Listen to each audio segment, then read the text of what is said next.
This is the story of the greatest war of world history. It's the story of a terrible time, an age when the most wicked evils were perpetrated. 74 million were to die, 5.5 million Germans, 21 million Chinese, 21 million Russians, 6 million Jews, and 3.5 million Japanese. The images of the past send a message through time, a warning from the past, lest we forget.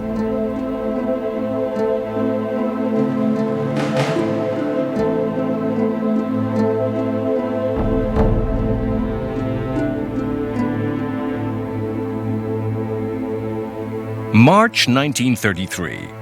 A new Chancellor of Germany is elected.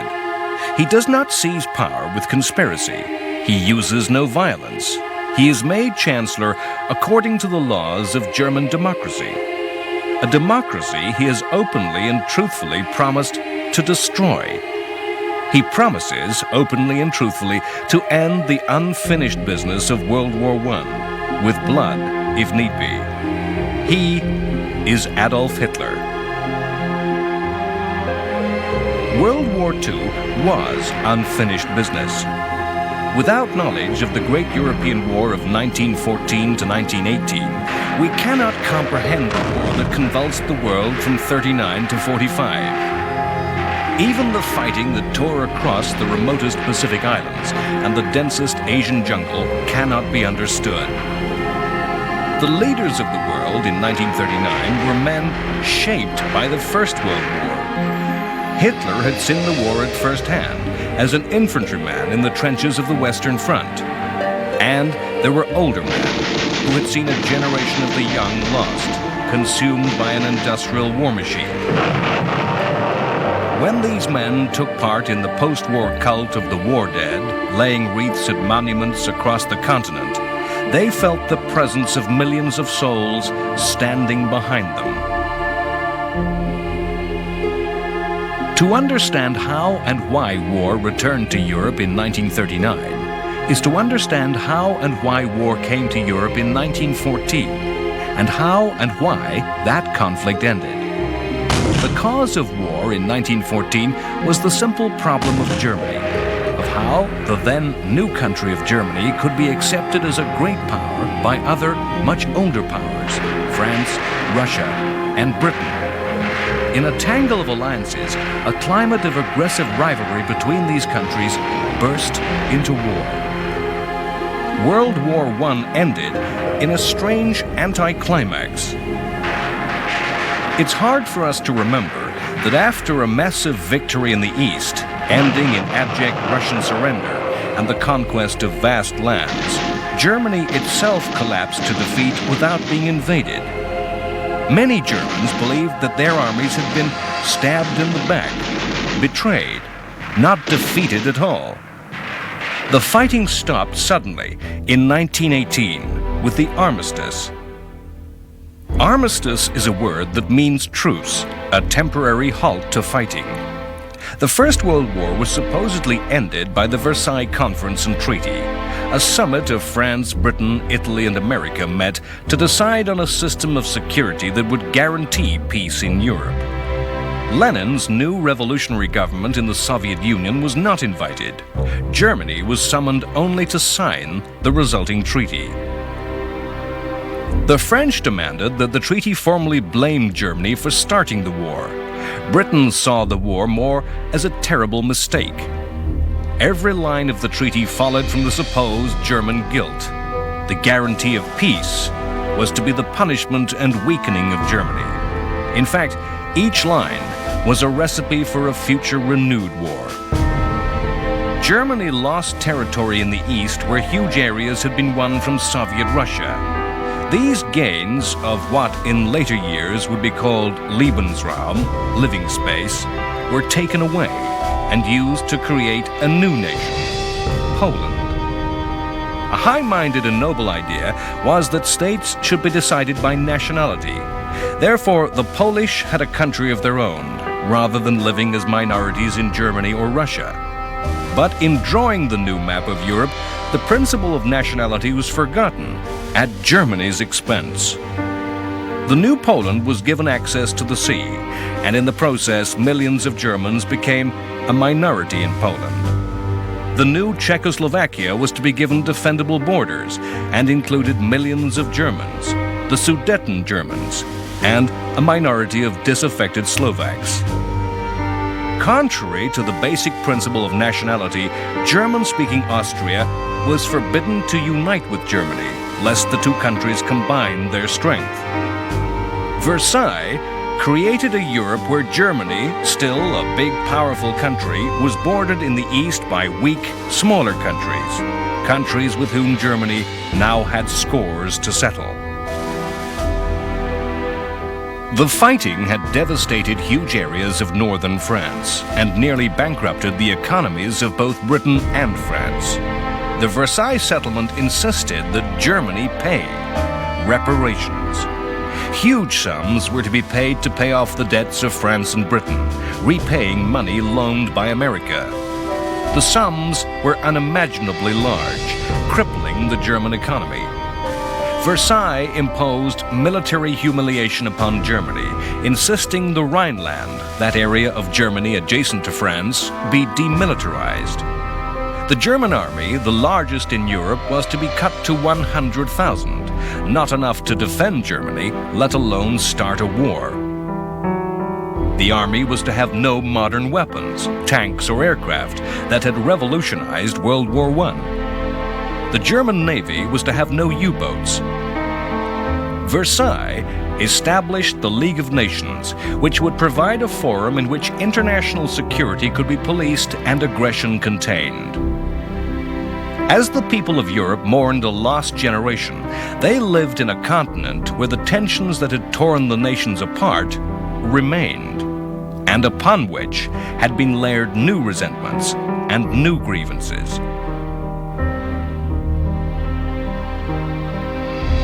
Now, the most powerful country in Europe remained with its strength, size, industry, economy, and population intact, and with a whole catalog of further grievances.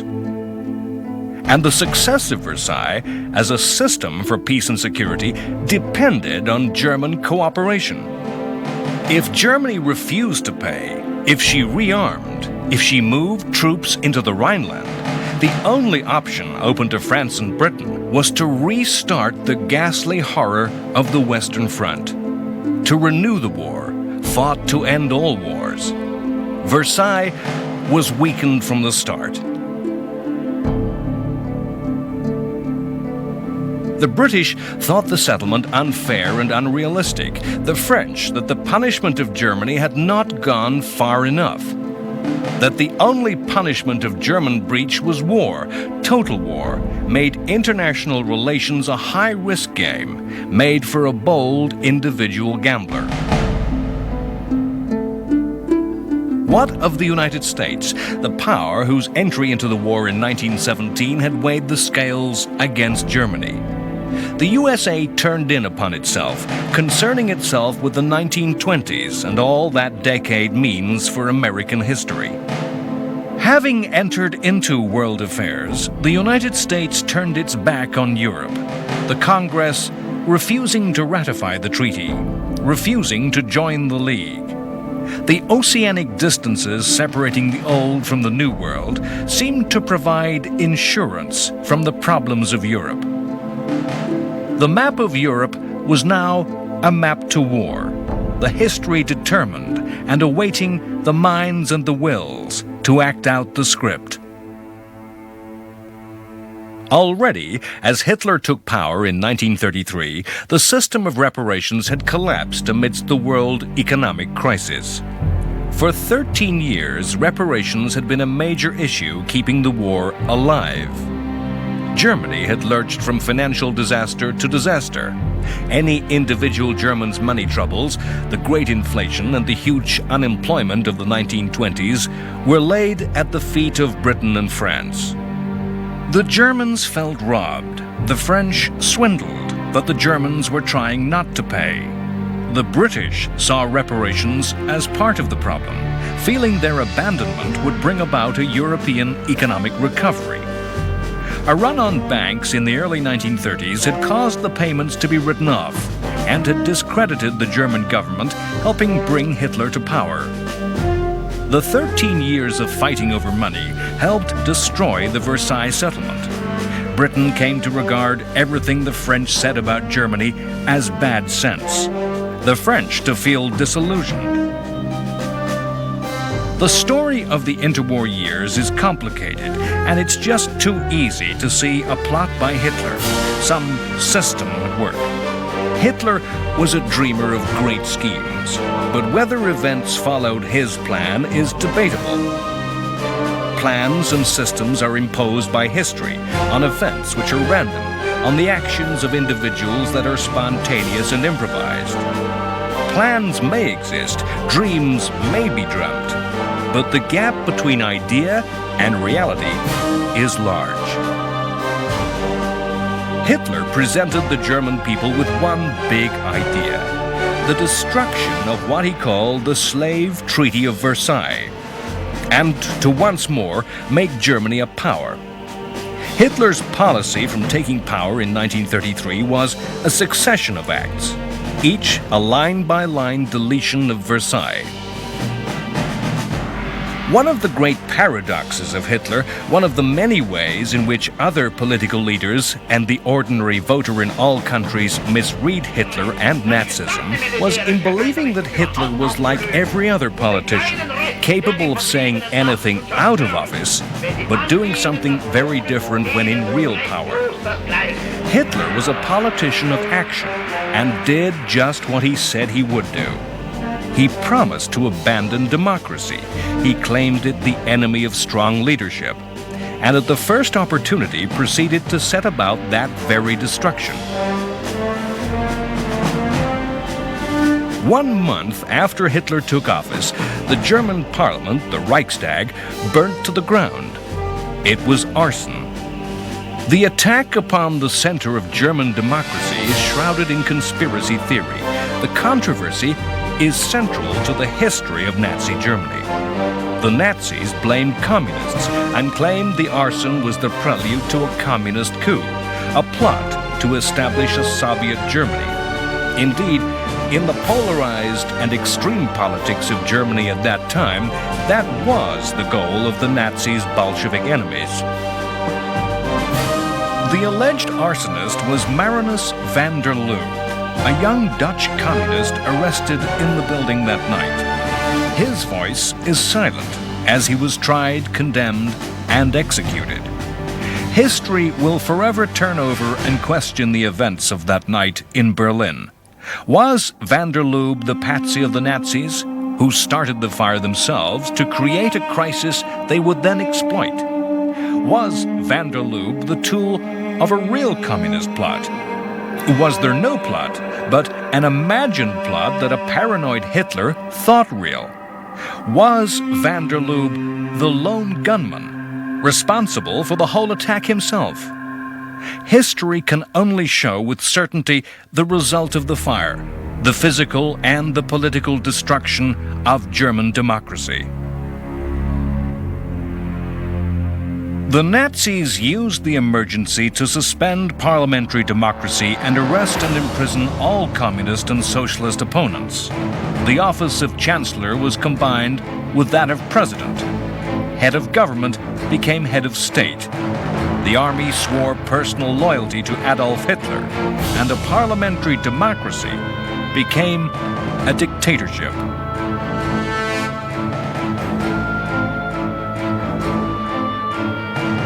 Vague and fanciful ideas of Jewish responsibility for the war, which seemed eccentric when the Nazis were an opposition party, were turned into real action. According to Hitler, the Jews sought the destruction of the Aryan Nordic German peoples and had caused war between Britain and Germany.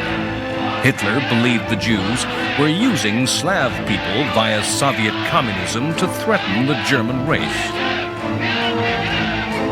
The result was persecution of Jewish people and businesses, both formal and informal. that spread to all parts of German society.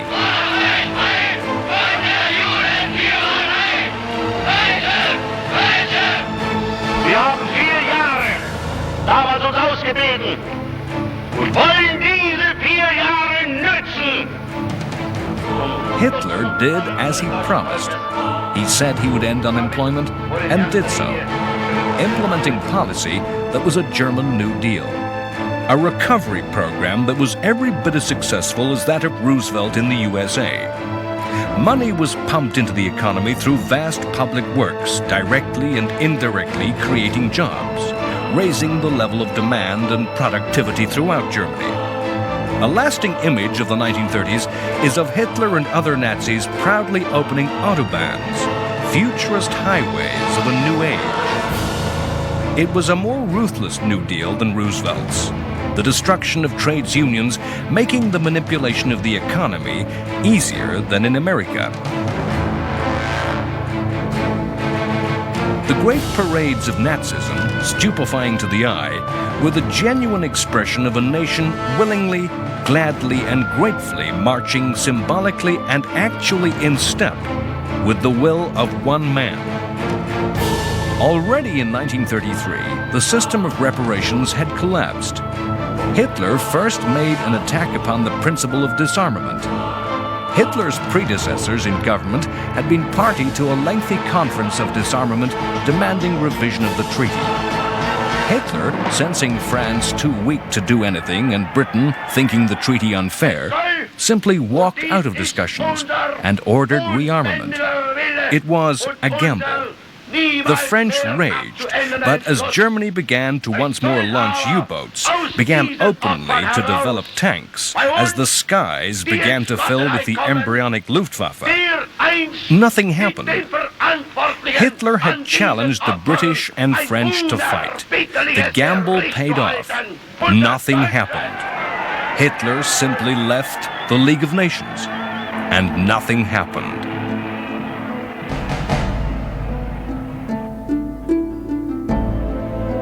In March 1935, Germany reclaimed the Saarland. Yet another chapter of Versailles and the post-war settlement unraveled. The Saar was a small but economically important area of Germany adjacent to the French border and was seized by France at the end of World War I.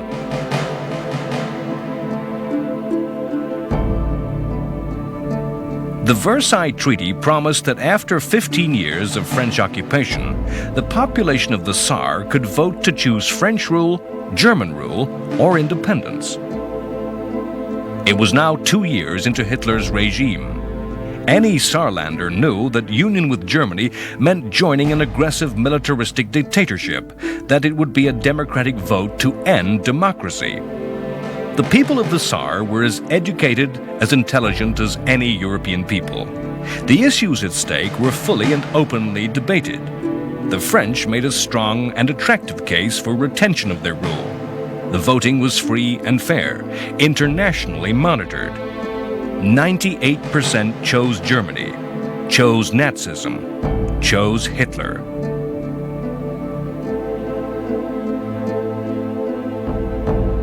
Each and every European of those times played a greater or lesser part in the coming of war. If the leading player on the stage of Europe was Hitler, the supporting character was Italian dictator Benito Mussolini. Mussolini and Italy's story may be just as well explained as a desire for greatness. The Italian fascists came to power many years before the German Nazis, for reasons much the same. Although, on the victorious side in World War I, Italy had felt cheated of the due and just spoils in the peace. Mussolini created fascism as a dynamic politics of the future and had abolished democracy. Nazism had borrowed many basic political and visual ideas from fascism. The central difference between the two leaders was the relationship each had between actions and words. Mussolini boasted and bragged, talked of power, but in reality, Italy was a weak country without the inherent strength, the wealth, resources, and the industry to back up proud words. Mussolini felt himself the creator of fascism and senior to Hitler. In later years, Mussolini, confronted with Hitler's successes, was impelled to somehow put his boasts into action. These policies of vanity and envy would desperately weaken the strategy of the Italian-German alliance. In 1935, Italy invaded the African country of Abyssinia, modern-day Ethiopia, and the only African state until then independent, a feudal monarchy ruled by a god-king, Haile Selassie. The two countries had fought in the 19th century, when Italy had been defeated by an African army. Mussolini wanted revenge. Abyssinia had plans of imperial expansion of its own, conflicting with Italian interests spreading from Somalia. Why did Mussolini send his forces into battle when he did?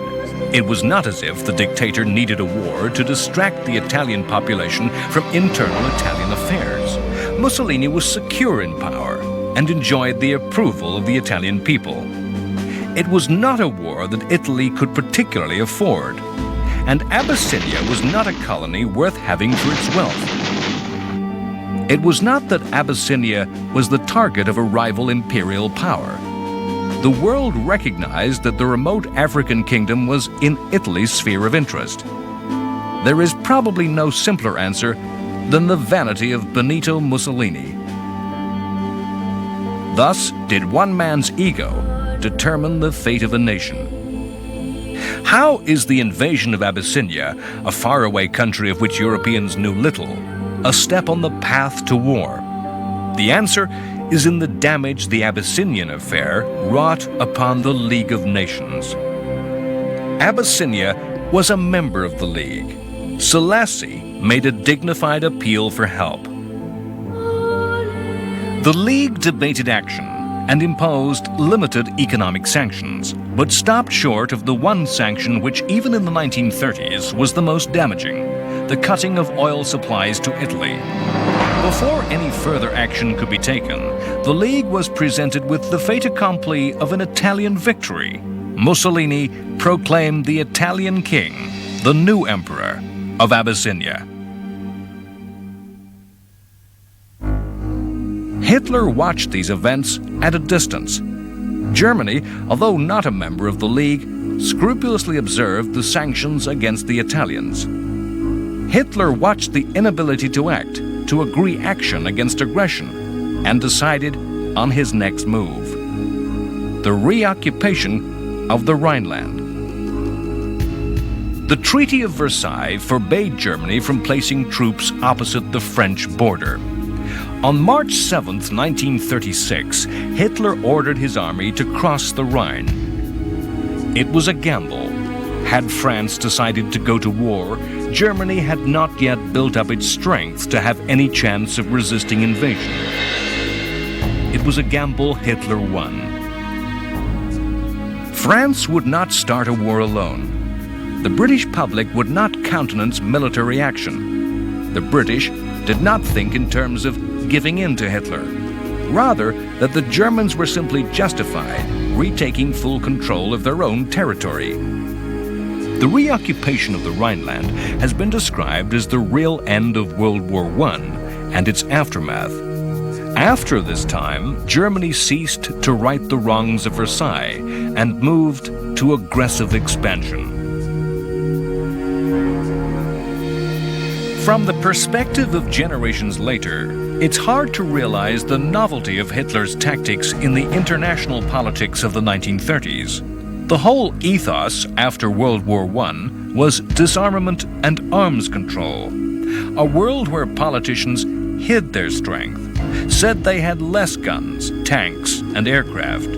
Where nations hid the fact that they were building larger ships. In 1934, in the British Parliament, there had been angry exchanges between Prime Minister Baldwin and maverick backbencher Winston Churchill over the true size of the German Air Force.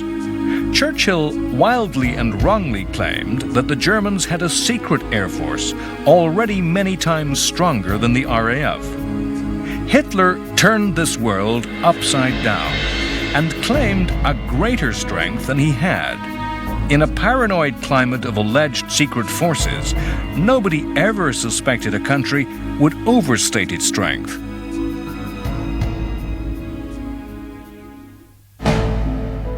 In 1936, civil war broke out in Spain. In 1931, Spain, an old-fashioned, traditional country, had become a republic, and a process of change and reform begun. Conservative Spain was alarmed by the changes, and in 1936 the election of a government of communists and socialists caused elements of the army to break out in open rebellion. Whether this revolt was part of a grand fascist conspiracy is doubtful. The Spanish generals were too aware of their country's long history as a great power to be anybody's puppets. Rebel leader Francisco Franco was not a fascist, rather an old-fashioned conservative who valued patriotism and religion. A man who looked to the values of the past rather than some revolutionary future. Yet the Italians and the Germans supported Franco, sending planes, soldiers, and arms. Both desired to discredit democracy and used Spain as a testing ground for new weapons. Neither was prepared to risk war over Spain.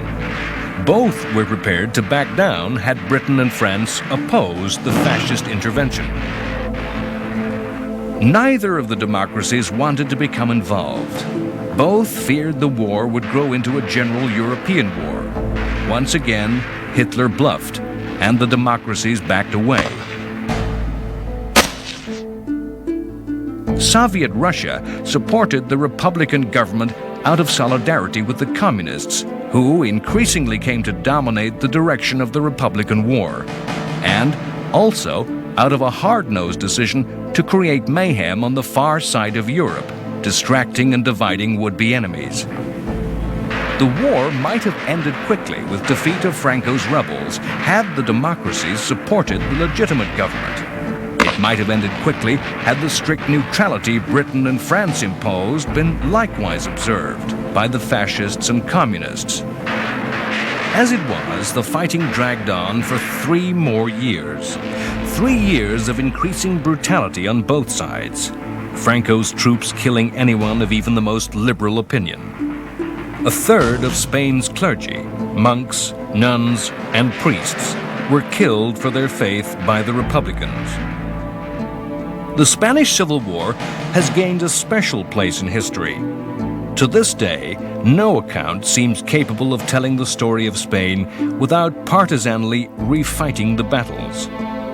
The mythology of the International Brigade, the few thousands of young left-wing idealists from the democracies who joined to fight fascism, paints the war in a romantic light. But Spain represented a conflict as isolated from Europe as the country itself. Subsequent history shows Spain remaining resolutely neutral in the European war. If there was a Nazi plot, Hitler gained little benefit.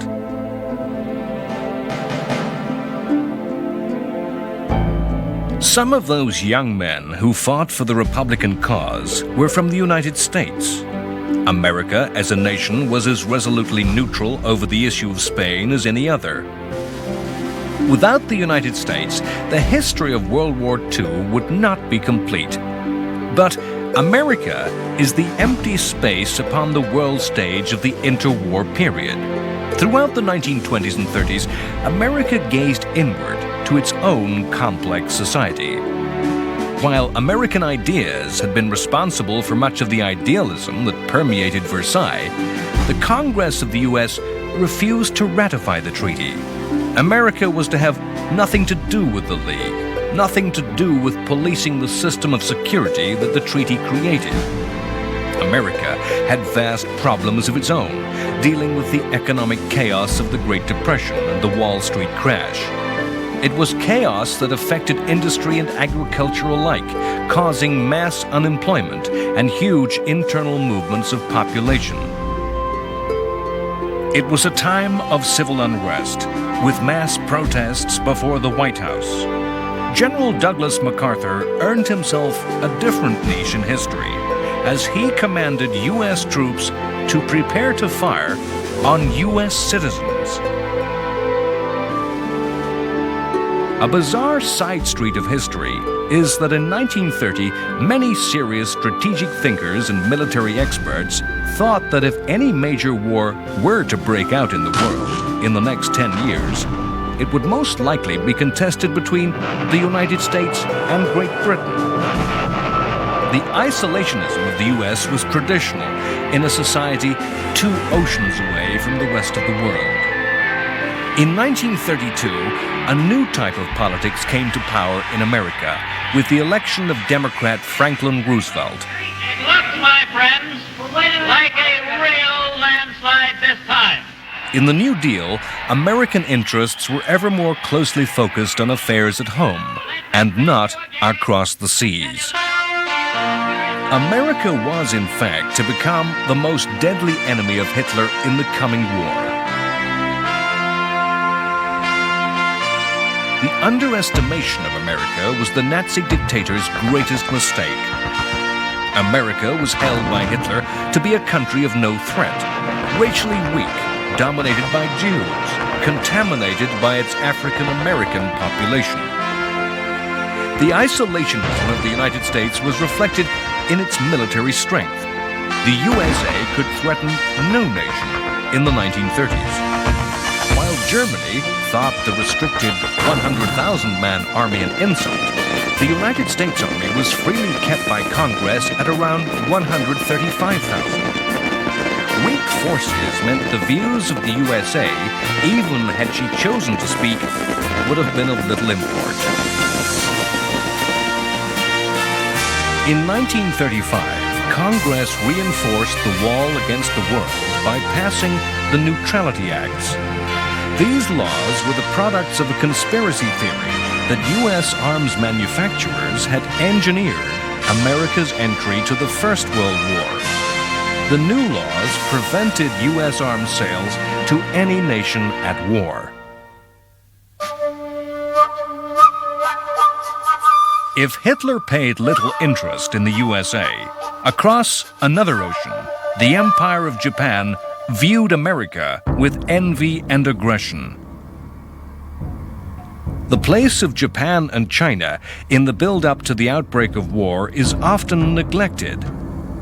On the other side of the world, great movements of people and ideas were unfolding, acts perpetrated involving astounding cruelty and inhumanity.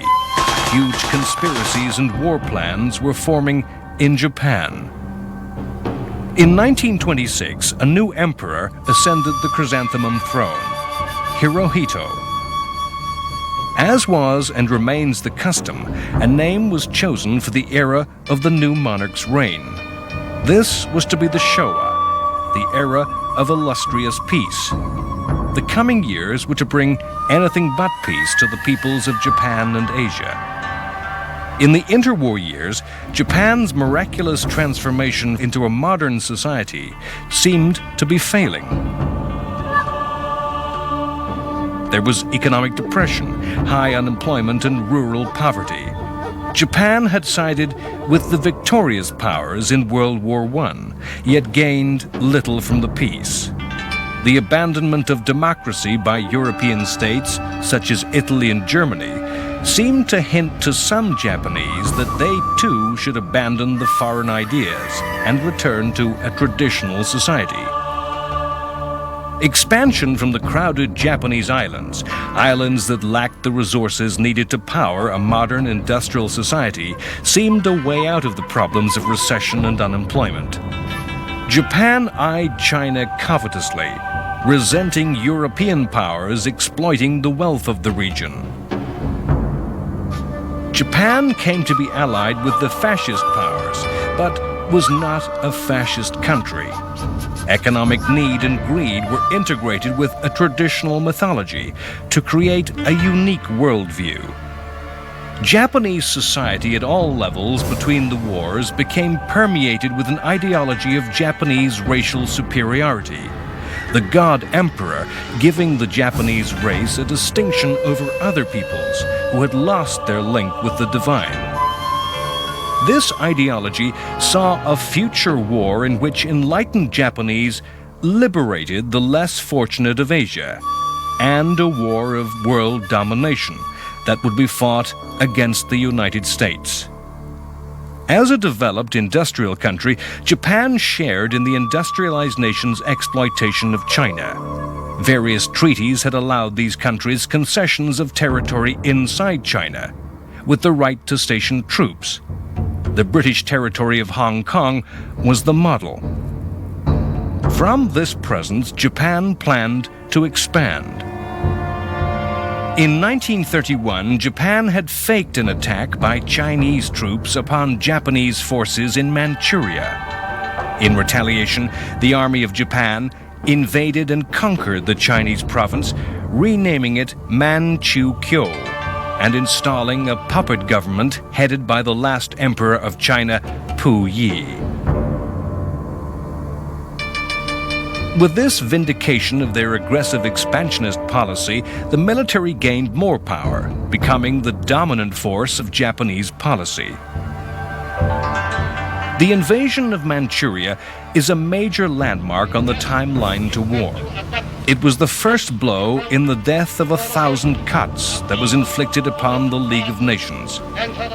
A whole year after the Japanese completed their conquest, the League issued a report, carefully and worthily written, that condemned Japan's action. Nothing happened. Japan left the League. This was a whole year before Hitler's rise to power. In November 1936, fearful of Russian communist ambition in the Far East, Japan formed a pact with Germany and Italy, the Anti-Comintern Pact, directed against communist expansion. This was not a relationship of great trust or shared ideology, more of expedience and fear of a common enemy. Japan knew that Nazism's white supremacism could never be reconciled with their own racial supremacy. In 1937, full war broke out between China and Japan. The reason again, a faked attack by China upon Japanese troops. The Chinese, led by the aggressive Chiang Kai-shek, fought back. The war was to be long and vicious from the very start. In December 1937, the Chinese capital of Nanking fell. As many as perhaps as 1/3 of a million Chinese were killed in an orgy of murder, rape, torture, and looting. In 1937, 1/2 of the World War had already begun. Chinese historians believe this was the start of World War II.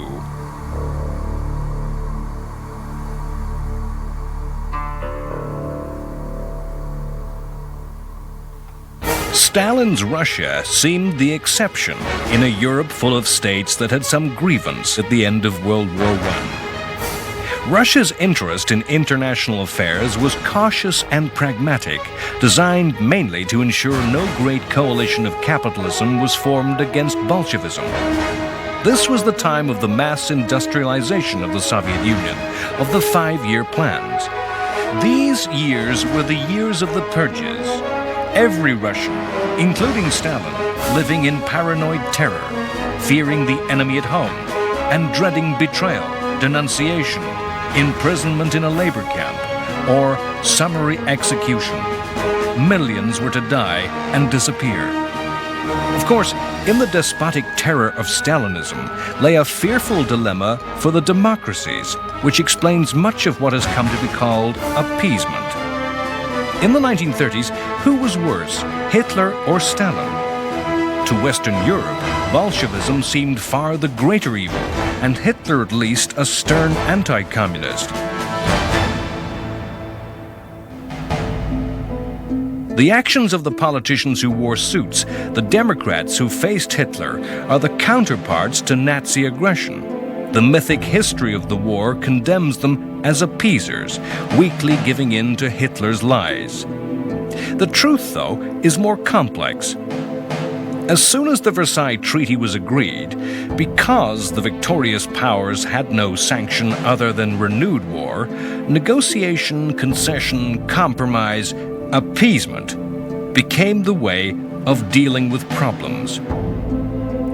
At the start of the 1930s, British policy was in the hands of James Ramsay MacDonald, Britain's first socialist prime minister and a man who had been an active pacifist in the First World War. MacDonald believed Germany had fair grievances that deserved redress. His successor from 1932 was Stanley Baldwin, a placid, uncharismatic man who refused to be panicked by Hitler's aggression and thought the French hysterical and paranoid. If British policy was determined by men who thought Germany deserved better treatment and who refused to get upset by Hitler, French policy was determined by more complex emotions. The French felt aggrieved and threatened by Germany, yet were paralyzed by a cynical defeatism that prevented a positive action against Nazism. They refused to act without British help, convinced war was coming but that nothing positive could be done. Their view of the world came to be expressed in spectacular physical form.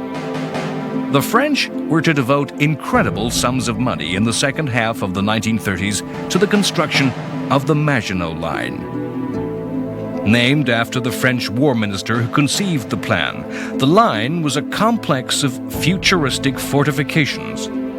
The line ran from Switzerland to the Luxembourg and Belgian border and was designed to deter German attack. The great weakness of the line was that it did not extend across all France's western border. It was thought impolitic to extend the forts against the Belgians, a friendly and neutral country. Nearly 500,000 French troops inhabited underground cities of war, manning huge ammunition stores, deep armored bunkers with underground roads and railways. The rigidity of the Maginot Line reflected the French strategic mind. People who gaze into the future too often only see their past, and France could not imagine a future war which did not begin with a German attack in the West upon France. While building its wall in the West, France made defensive alliances in the East. But with what states did France make these defensive alliances? Czechoslovakia and Poland. Small countries, weak countries, countries that had scores with whom Hitler had grievance, countries that had German minorities, had German territory. Poland was notoriously unstable and aggressive, with delusions of great power and status. These alliances would be more likely to drag France into a war as deter Germany. Not all politicians in the democracies were appeasers. In Great Britain, Winston Churchill constantly warned that Nazism would in the end bring a huge war. In Churchill's story, once again, the history and mythology of the war grind past each other. In the 1930s, Churchill was thought a dangerous eccentric who, by his constant calls for more arms, was likely to bring about war. Churchill already had a long history in British politics and not a history covered in glory. As a cabinet minister in World War I, he was forced to resign over disastrously conceived campaigns which had cost thousands of lives. As peacetime chancellor, finance minister, he had been forced to resign over catastrophic mishandling of the economy, causing economic chaos. Churchill was, in many ways, hopelessly out of step in the 1930s, a die-hard conservative with a mind closed to new ideas. Churchill was trusted by almost no one, thought an unprincipled man, a politician who had changed parties cynically for personal gain. That history has vindicated Churchill makes it hard for us to realize that 1930s Britain feared him and saw the pragmatic common sense of the British government prepared to deal with Hitler as the right way forward. In May 1937, Neville Chamberlain became British Prime Minister. Chamberlain has a sad place in the history of the war. The wisdom of hindsight and the mythology of the war makes him arch-appeaser, the betrayer of small countries, the mirror of weakness against Churchill's strength. If we are to judge this man, let us ask ourselves, would we, in our turn, as people of reason and fairness, not attempt everything possible to avoid the recurrence of war? Would we really follow the insane ravings of Churchill? Chamberlain was a sharp contrast to his predecessor, Baldwin, who placidly drifted through international affairs. Chamberlain, despite the appearance of a 19th century gentleman, had a keen mind, was a competent administrator who really could achieve in government. He came to office determined to get things done, to resolve rather than ignore problems. Today, appeasement is a dirty word, synonymous with insipid surrender. In the 1930s, it was the problem, not the enemy, that was appeased. Appeasement meant negotiation and compromise. Chamberlain was a determined and principled man who simply pursued what everybody, politician and citizen alike, saw as the sensible way to do things.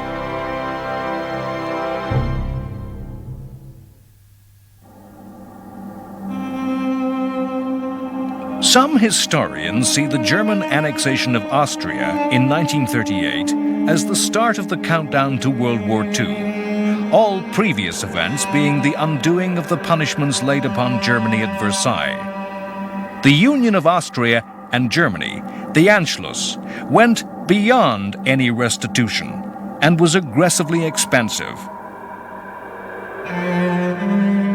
Nazism believed all German people should be members of the same state, and Hitler himself had been born Austrian. The Anschluss would increase Germany's base of population and industrial strength, making further expansion possible. It would be the first move in pushing Germany's frontier to the east, which Hitler believed Germany's destiny.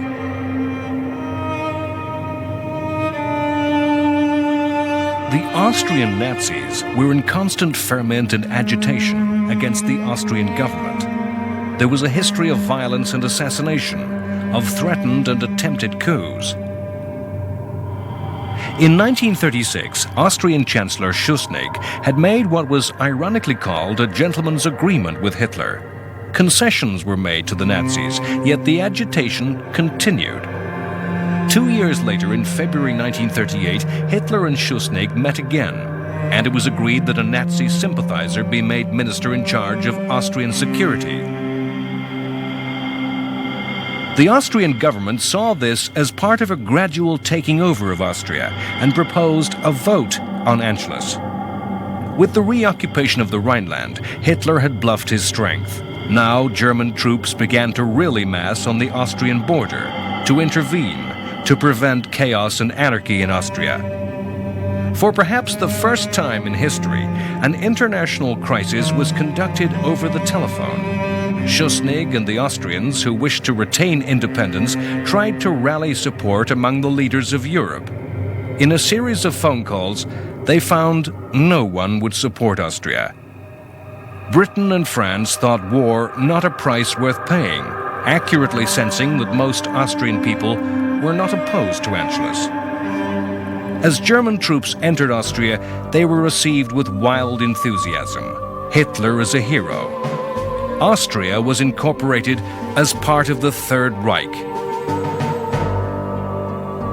Hitler's plan had been to take control of Austria slowly, by the same methods as in Germany, by first using and then dissolving democracy, creating a puppet state. As he received the adulation of the Austrian people as a whirlwind of history gathered around Europe, perhaps even Hitler thought that the pace of time was accelerating towards a destiny that might not be in any man's total control. Next time, on World War II, The Complete History, it's the turn of the state of Czechoslovakia to face the might of Hitler's ambition and wrath. In the defining moment of the 1930s, Neville Chamberlain flies to Munich to resolve the crisis. The great powers of Europe meet to decide the fate of the small Central European country. The Czechs wait outside to be told their fate. Events that history judge as betrayal, as the definitive appeasement, are lauded by the peoples of the world. Chamberlain returns to London a hero. He promises peace in our time. Too soon, the climate of ecstatic relief and joy dissolves, as it's realized that Hitler will not keep his word. A grim realism seizes Europe as Britain and France begin to rearm. The eastern ambition and hunger of Hitler grows as his gaze falls upon the remainder of Czech lands. The nation of Czechoslovakia dissolves. All over Europe, there is a fatalistic certainty that war is coming. Poland is the subject of Hitler's mystical belief and territorial avarice in a move which shocks the world. Nazism and Soviet communism form an unholy alliance that seals Poland's fate. Enmeshed by alliances disguised as protections, France and Britain are committed to aid Poland, and war breaks out.